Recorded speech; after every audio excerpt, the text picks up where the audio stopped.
All right, everybody, welcome back to another layout update. So I am going to be cutting a section of this L girder off because I need to make it a total of 12 feet from all the way here to here. So this mark here represents 10 feet, and then I add this bench work to it. So we'll be back. All right, everybody, welcome back. So give you another update of what I've been working on. So what I had to do is notch out the tops of these L girders so I can slide it into this piece here. And then also at the end, I popped that, I notched that out as well. And I put 2 screws on each. All right, so that's done. Now we're gonna take a quick walk. And basically this is where the Helix is gonna go. So the Helix is actually gonna be going in tonight. So I'm pretty excited about that. Gonna get it, hopefully a couple screws in it just to hold it. And then it's gonna take me a while to adjust the actual Helix. So we're gonna go upstairs and grab the Helix and then we'll be back. All right, everybody, welcome back. So we got half the Helix in. We're gonna go bring the other section in, and then I'm gonna start trying to get this thing screwed back together and then slowly adjust it and then start putting the track back in. And then we're going to bring the other sections of the layout that's going to hook up over here. So quite a bit of work to do, but it's finally coming back together. So we'll see you in a little bit. All right, so I got the other section in, and now I have to go and get this thing attached. Holy cow. Here we go again. It feels like I just did this. But anyway, I'm just squeezing through a tight area here. Give me 1 second. There we go. Yeah, so I definitely got some work to do here. So I got some track here that's got to go in.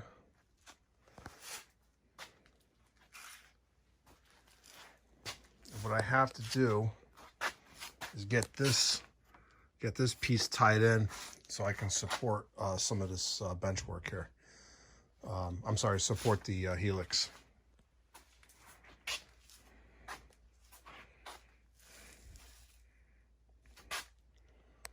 Just a small adjustment there. We're going to bring this in and then I'll attach it again.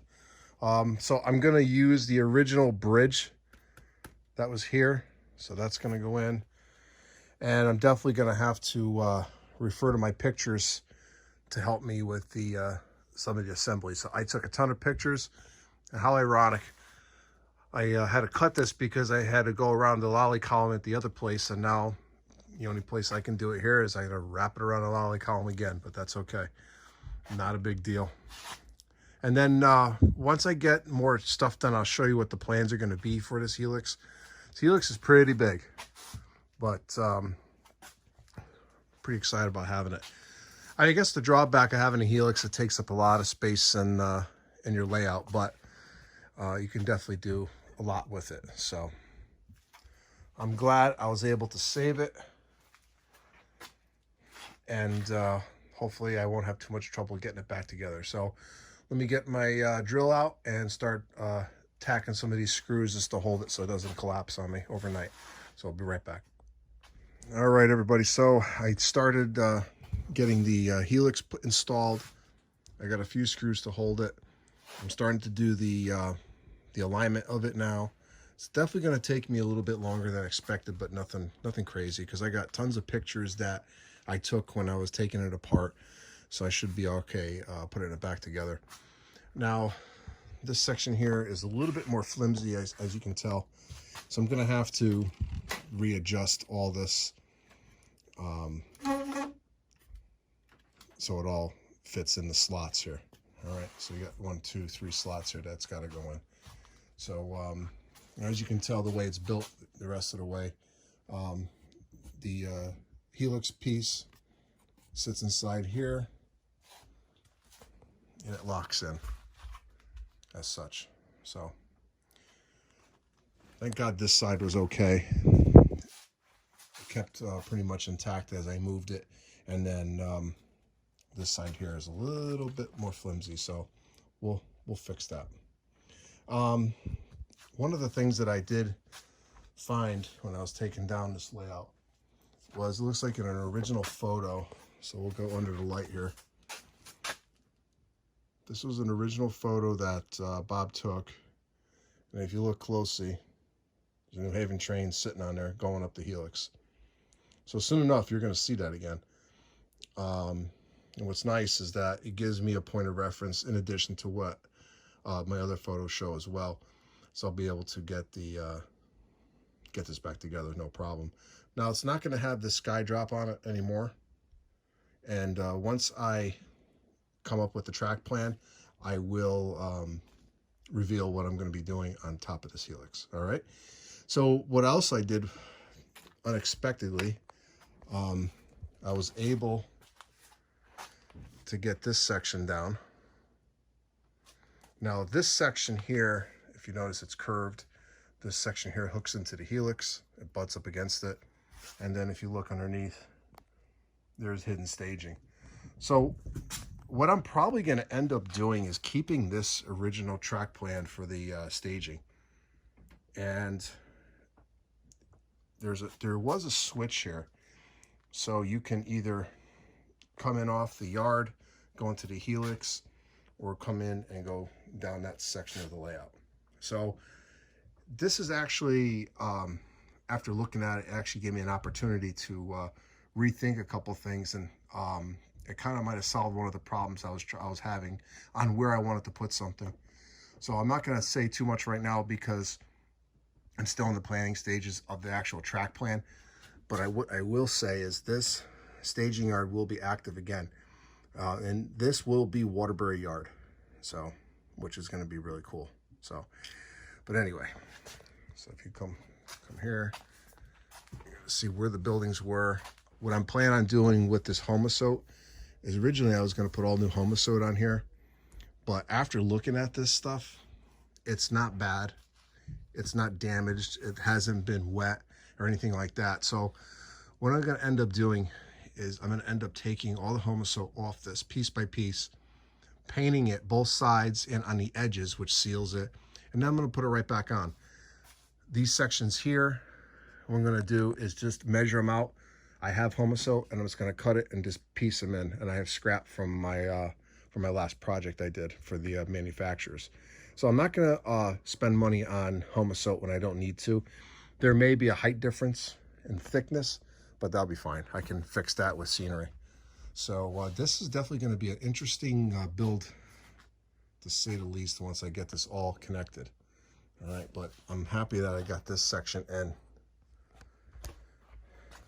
Now, originally, when this section came off the old layout, or when we took this section off, when we were disassembling the layout, what we found, because this thing was really heavy, but when Bob built this, he put splice plates all over the benchwork. So I was able to unscrew it, put it on its side, and I believe I showed you that in one of my other videos when I was disassembling it. So now I'll be able to assemble it just as easy with the splice plates.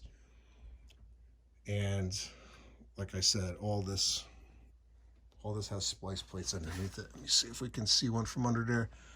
I think there was one under there somewhere. But you know, this benchwork was cut to raise this up for the grade, but I don't know. I don't think I'm going to be using that, so I'm probably going to be dropping this back down and then putting a splice plate underneath there. I want to try to use as much of the original benchwork as I can. Some stuff I'm going to have to get new, but pretty much the Bridgeport side, the New Haven side is going to be original Huntington and Hartford benchwork. The back side is probably going to be all new because there was a mountain there, and obviously I'm not using a mountain. All right, so that's pretty much it on this layout update. But as you can tell, the layout is coming back together in the basement, and it's definitely different. It's pretty cool that it's going up. I'm losing half my basement, but that's okay because it's going to be a really cool layout.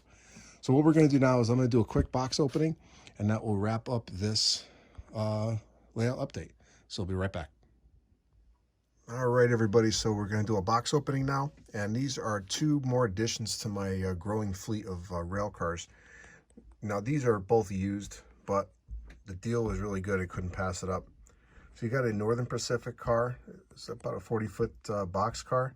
It is made by AccuRail, but what I liked about this car, it's in mint condition, has metal wheels and KD couplers. So this thing is ready to go. I'm gonna have to adjust the trip pin on that or cut it off. That one's a little bit different. So this car I'll have to go and get tuned up before it goes on the layout. So, and then the last one I got, that over there, this is Central Vermont car. So I haven't opened it up yet. So I'm gonna pause the video. I'm gonna have to cut this, and I'm holding the camera in the other hand. Hold on one second. All right, so I opened it up. Now, I believe this looks like an Athearn car, but I will tell you it's well done. The only thing I have to add to this one are the metal wheel sets. It has KDs on it already, and what I really like, they painted the weight on it. So whoever did this, great job. It looks like it's been also tuned because it has some washers there. All right, so that's pretty much it. So this is going to be, you know, another addition to the rolling stock. So this is going to end this layout update. Hope you enjoyed it, and I will be continuing my quest of getting this layout back in running order. My goal is to have a train running by the end of the year. We'll see how that goes. So this is Ron at New Haven Rails. Thanks for watching. Appreciate your support. Give me a thumbs up. If you're not already subscribed, please subscribe. And I'll see you at the next layout update. Have a great weekend, everybody.